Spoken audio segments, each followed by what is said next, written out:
خالی کہتے رہنا تو نہیں حل.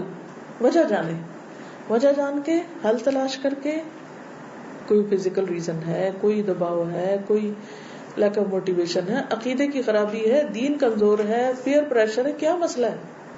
جب تک مسئلہ سمجھ نہیں آئے گا اس وقت تک آپ اصلاح نہیں کر سکیں گے. مسئلہ سمجھیں, پھر ان سے جو آپ کی امیدیں وابستہ ہیں آپ وہ ان کو بتائیں کہ ہم تم سے کیا ایکسپیکٹ کرتے ہیں. اور پھر اس میں مثلا میں نے جب اپنے بچوں کو دین کی خدمت کے لیے کہا تو شروع میں نے ان کو نہیں کہا کہ تمہیں میں نے دین کی خدمت کے لیے تیار کرنا ہے. I never told them. کیونکہ چھوٹا بچہ ہے نا, ابھی وہ اتنا بوجھ نہیں لے سکتا. کہ دین کی خدمت کرنا ایسے جیسے کسی پودے کے اوپر پھل لانا ہے. اب وہ پودا خود ہی اتنا ہے, آپ اس کے پھل لانے کی باتیں کر رہے ہیں تو وہ بیچارہ بوجھل ہو کے ڈر کے بیٹھ جائے گا. وہ کہے گا بہتر ہے ہم نہ ہی اس طرف قدم اٹھائیں. پہلے آپ ان کو اس پہ پختہ کریں کہ اپنی نماز, سچ بولنا, ایمان, اللہ کی محبت, دین کی محبت, یہ چیزیں پیدا ہو جائیں. جب وہ ایک حد تک ہو جائیں پھر اس کے بعد کیا ہے, یہ آپ سوچ رکھیں اپنے دل میں کہ ہم اللہ نے مسلم امہ کو پیدا اس لیے کیا ہے تو ان کو یہ کرنا ہی کرنا. پھر ایک وقت آئے تو پھر آپ ان کو اپنی یہ ایکسپیکٹیشن بتائیں کہ آپ کو یہ بھی کرنا ہے.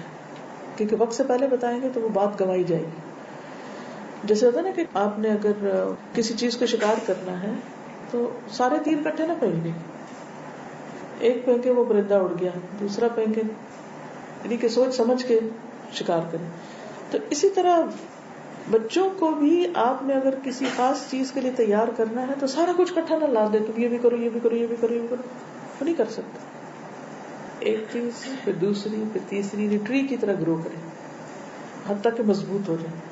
پھر ایک وقت آئے تو پھر اس وقت ان کو سٹریس کریں کہ اب آپ نے یہ دین آگے بھی لے کے جانا. پھر وہ ان کے لیے سٹیپ بائی سٹیپ چل کے کرنا آسان ہوگا.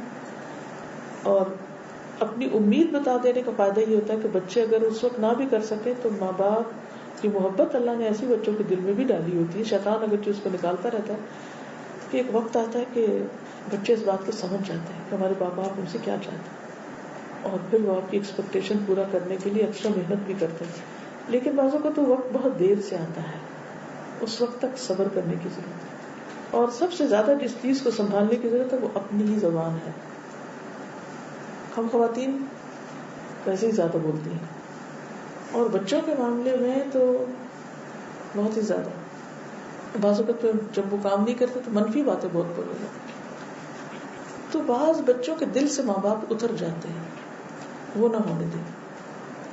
نہ اتنی سختی, نہ ایسی باتیں کہ جس سے ان کا اعتماد آپ سے اٹھ جائے. اعتماد نہ اٹھنے دیں, بہت بڑی چیز ہے. کہ ان کے ذہن میں یقین رہے کہ سب سے زیادہ آپ ان کے لیے سنسیئر ہیں. وہ بھی کمزور ہیں, وقتی طور پر وہ آپ کی ساری باتیں نہیں لے پائیں گے, لیکن ان کو یہ ضرور ہے کہ ہاں اماں ایک دن ہم یہ کریں گے. یہ کہنے دیں ان کو, you will be proud of me, give me some time, so give them time.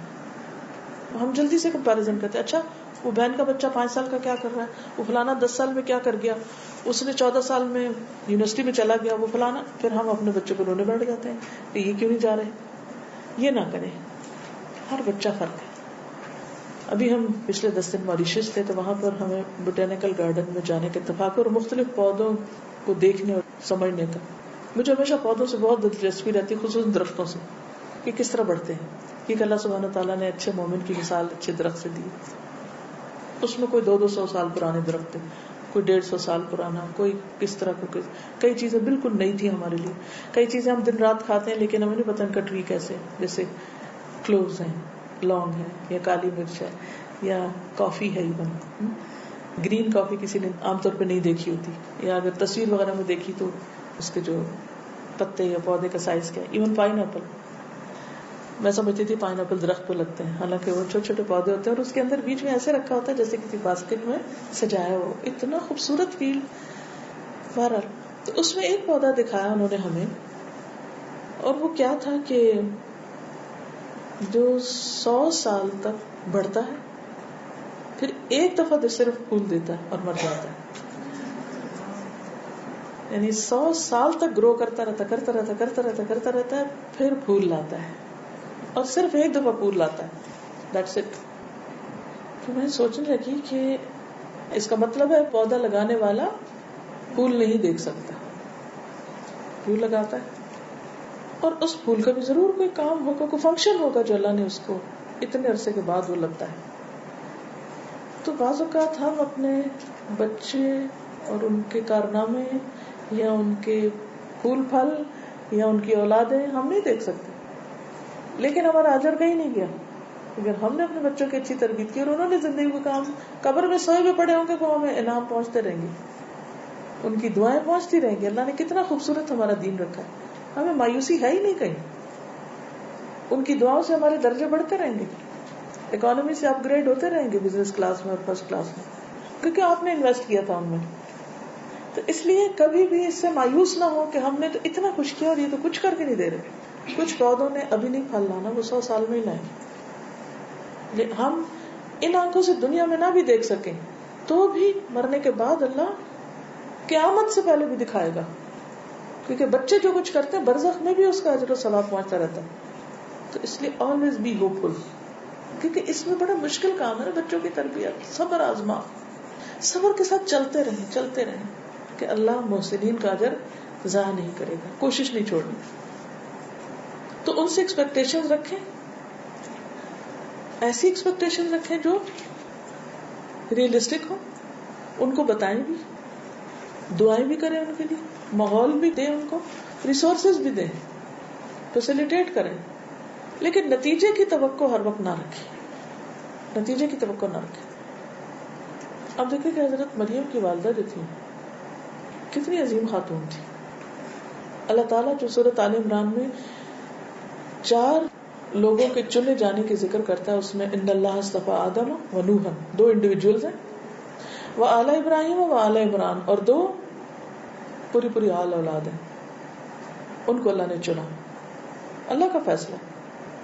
2 individuals کو چنا، ان کی اولاد کا ذکر نہیں ہے، اور 2 ہستیوں کو چنا جن کی آگے نسلوں کا ذکر ہے.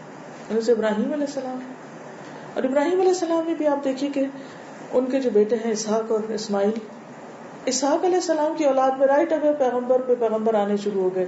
مثلاً یعقوب علیہ السلام پیغمبر تھے، یعقوب علیہ السلام کے بعد یوسف علیہ السلام، اور پھر بنی اسرائیل کے اندر غلامی کا کچھ دور آیا، لیکن پھر اس کے بعد اللہ تعالیٰ نے موسیٰ علیہ السلام بھیجے، ہارون علیہ السلام پہ یوشع علیہ السلام، پھر اس کے بعد اور بھی بے شمار پیغمبر ہیں جن کے نام قرآن مجید میں نہیں آتے، تاریخ میں آتے ہیں. پھر کس طرح انہوں نے اپنا علاقہ دوبارہ فتح کیا، پھر داؤد علیہ السلام کو بادشاہت اللہ نے دی، پھر سلیمان علیہ السلام، پھر سلیمان علیہ السلام پہ آ کے سلسلہ ختم ہو گیا، پھر اللہ تعالیٰ نے اور پیغمبر ان کے اندر بھیجے، حتیٰ کہ عیسیٰ ابن مریم کو بھیجا. اس سارے عرصے میں اسماعیل علیہ السلام کی اولاد میں سے کتنے پیغمبر آئے؟ اس بیٹے کی اولاد میں سے 8 پیغمبروں کی پوری لڑیاں ہیں، بادشاہ ہیں، ملوک ہیں، انبیاء ہیں. اگر قرآن آپ نے پڑھا تو آپ کو سارا سلسلہ یاد ہوگا. اور دوسری طرف کوئی نہیں ہے. 2500 سال کے بعد کون آتا ہے؟ ایک پھول اگتا ہے، نبی صلی اللہ علیہ وسلم تشریف لاتے ہیں، اور پھر دنیا کا نقشہ بدل جاتا ہے. دونوں بیٹے ہیں آپ ہی کے ہیں، آل ابراہیم ہیں. تو بعض اوقات ایک بچے سے اسی وقت پھل آنے لگتا نہیں، ہم ان کو کنسیڈر کرنے لگتے، اس نے یہ بھی اچیومنٹ کر لی، یہ بھی کر لی، تم تو نکمے کچھ نہیں کیا. نہیں، ایسا نہ کہیں. کوئی پتہ نہیں کہ وہ 10 سال بعد وہ کام کرے جو اس نے جلدی دوسرے نے کر لیے. اچھا، پھر آپ دیکھیں آل عمران، اور آپ کو پتا آل عمران کی سٹوری تو بالکل ہی فرق ہے. 3 جگہ تو مرد حضراتوں کی بات آتی اور آل عمران میں تو عورت ہے. عمران کی بیوی کون تھی؟ حنہ بنت فاقوس. انہوں نے آگے کیا جنم دیا؟ شوہر بھی کوئی نہیں، بیٹی کو جنم دیا، مریم علیہ السلام. مریم علیہ السلام کا گارڈین کون تھا؟ زکریا علیہ السلام، خالو ان کے، اور وہ بھی انتہائی بوڑھے انسان. ان کو بھی اللہ نے بہت لیٹ ایج میں بچہ دیا، وہ بھی مریم کو دیکھ کر ان کو خیال آیا. اب یہ دیکھیے آپ، حضرت مریم کی اولاد میں سے عیسیٰ علیہ السلام آتے ہیں. تو یہاں اللہ نے چننے کا ایک اور انداز رکھا، حضرت مریم، اور پھر کس طرح ان کو عزت دی. وہ پہلی خاتون تھی جن کو دین کی خدمت کے لیے اس طرح ان کی ماں نے کہا کہ میں آزاد کر دوں گی، میں ان سے کوئی کام نہیں لوں گی. محررا فتقبل منی، اللہ نے قبول کر لیا. اور انبتہا نباتا حسنا، اور کفلہا زکریا باپ نہیں ہے. کفلا زکریا, رزق کا کوئی ذریعہ نہیں. اللہ وہ رزق دیتا ہے جو عام لوگوں کو نہیں ملتا. زکریا علیہ السلام دیکھتے اور کہتے یہ کہاں سے ہے؟ کہتے اللہ کی طرف سے ہے. اللہ جسے چاہتا ہے بے حساب رزق دیتا ہے. ہم سمجھتے بچوں کو دین کی طرف لگائیں گے تو ان کو بنے گا کیا, وہ کھائیں گے کہاں سے؟ اللہ کا کام ہے, رازق اللہ ہے, بندے نہیں ہوتے. اور پھر عیسیٰ علیہ السلام نے جو کچھ کیا وہ ہم سب کے سامنے, تو ان کو اللہ نے اور طرح چنا. ہر ایک سے اللہ تعالیٰ ڈفرنٹ طریقے کا کام لیتا ہے. تو جو اللہ دے, بیٹا دے یا بیٹی, خوشی سے ایکسپٹ کرے. جلدی جلدی بہت کارنامے کر رہے ہیں تو شکر ادا کرے. کچھ کرتے دکھائی نہیں دیتے, ہر چیز لیے ہی جا رہے ہیں, پتہ نہیں کب نتیجہ نکلے گا, پتہ نہیں ہم ان کا کوئی پھل چکھیں گے بھی یا نہیں, کچھ دیکھیں گے بھی یا نہیں. ڈزنٹ میٹر, کیونکہ آپ سب کچھ اللہ کے لیے کر رہے ہیں. یہ ساری محنتیں, یہ سارا صبر, یہ سب اللہ سے اجر لینا ہے. اور نیت یہ کر لیں تو کوئی فرسٹریشن نہیں ہوگی. میں سوچتی ہوں کہ ہم عورتیں چھوٹی سی کوئی تکلیف ہوتی ہے کتنی ایموشنل ہو جاتی ہے, کتنی بے صبری ہو جاتی ہے. حضرت حنہ جو تھی, عمران کی وائف جو تھی, عمران فوت ہو چکے تھے, اب شوہر فوت ہو جائے تو اس عورت کی زندگی میزریبل ہو جاتی, اور اگر بیوگی میں وہ پریگننٹ بھی ہو تو اور زیادہ زندگی حرام ہو جاتی. کس درجے کی عورت تھی, کیونکہ عورت کا امتحان اس کے بچوں کے ذریعے ہوتا ہے, اس کے شوہر کے ذریعے زیادہ ہوتا ہے, کیونکہ وہ بہت زیادہ ڈیپینڈ کرتی ہے نا, یا شوہر پہ کرتی ہے یا بچوں پہ کرتی ہے. اگر ان کی طرف سے ذرا بھی کچھ ہو تو ٹوٹ جاتی, بکھر جاتی, پھر کسی کام کی نہیں رہتی. لیکن یہاں آپ دیکھیں کتنی اسٹرانگ ہے. شوہر تو چلے گئے, کہا بچہ بھی اللہ تجھے دے دوں گی, یہ تمہارا کیا بنے گا, اللہ ہے نا, اللہ کافی ہے مجھے. یہ ایک مومن عورت کا کردار. کچھ عورتیں اس پر ہوتی رہتی ہیں کہ شوہر ان کے ساتھ زیادتی کر رہے ہیں, کیونکہ ان کو اپنے پاس کرنے کا کام کوئی نہیں ہوتا, وہ سارا وقت یہ باتیں سوچتی رہتی ہے, اسی تانا شیطان بناتا رہتا ہے. یا پھر بچوں پر ڈیپینڈنٹ ہو, ہر وقت یہ سبھام میں رہتی ہے کہ بچے کیا کر رہے ہیں, کیونکہ اپنے پاس کرنے کو کوئی کام نہیں. یا پھر ان سے اگر تھوڑی فرصت ہے تو اور لوگوں کو ستانا شروع کر دیتی. اصل بات یہ ہے کہ ہم ان سارے امتحانوں میں, بچے ہوں, لوگ ہوں, کوئی ہو, کس پہ فوکس کریں کہ میرا رشتہ رب سے کیسا ہے, اور ہر حال میں شکر گزاری.